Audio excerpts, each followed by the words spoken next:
Has a client ever ghosted you? Do you know what I mean? Ghosted you, like didn't call you back.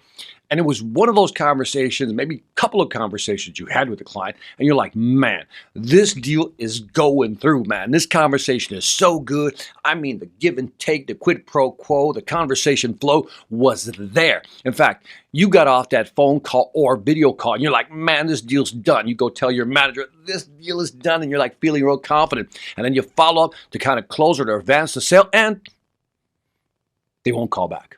You send an email. Get nothing back. Leave another voicemail. Still nothing back. And you're like, that's it. They're not calling back. They have officially ghosted you. Has that ever happened? Of course it has. We've all had that experience. In sales, all of us have had that experience. So I don't think there's much you can do once a client decides to ghost you. But the question is, how do we prevent that in the future? Prevent future ghosting? Well, maybe. I want you to imagine for a moment that meeting you have with the client is probably the only shot you're going to get at the apple, right, of winning that deal. Now, let me ask you a question. What qualifying question or questions would you ask to see if they're really serious about working with you? I want you to think about that for a second. What question or questions would you ask to see if they're really serious about working with you? Now, think of that question you have in your head. And here's what I want you to do. I want you to imagine yourself in the meeting with the client and you ask that question or questions. And what I want you to do is first, listen for the response that you get back. Is it what you expected? If it is what you expected, thumbs up. If it isn't what you expected, not good. But what they say is one thing, but then I want you to hear the tone. In terms of what they said, does it match with their tone? Because sometimes the tone doesn't lie. Words can lie. What they say can mean something else, but the tone always gives it away. Was the tone right? In other words, when I said yes, did it sound like a yes or did it sound like yeah? See the difference? That's a difference in tone. The third thing is look for body language. If not body language from here on down, how about facial expressions? In other words, really look at them. I mean, again, if you're doing a video conference call or a face-to-face call, really look at their face. And when you ask those qualifying questions, I want you to actually look at the face. Is it in line? Is it in sync with what they're saying?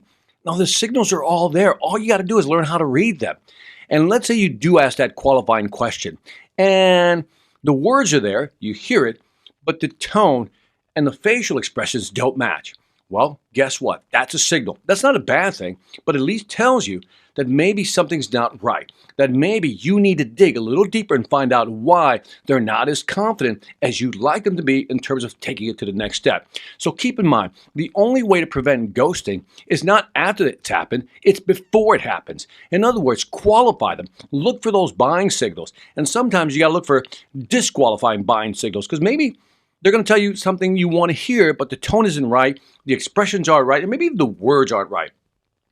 My point is, sometimes we need to look at disqualifying buyers as well. So again, next time you're talking to a customer, what I want you to do is ask those key qualifying questions or questions. Ask them tough questions. Listen for what they say. Listen to the tone.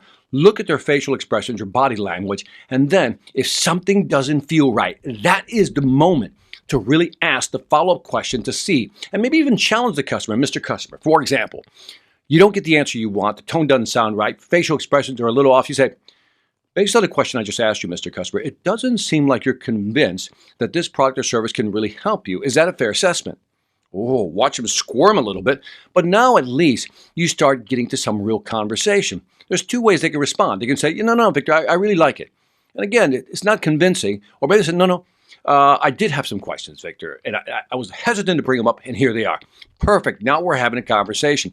Don't be afraid to challenge a customer, because let me tell you what will happen.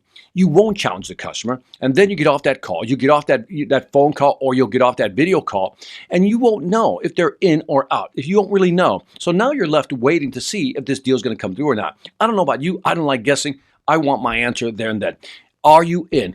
Are you serious about buying our product or our service? I want to know. Like that, I don't have to wait around for you to get back to me, because if you're going to ghost me, I want to know now. Anyway, this is Victor Antonio with another Sales Influence Moment, always reminding you, selenate hard when you know how. Take care.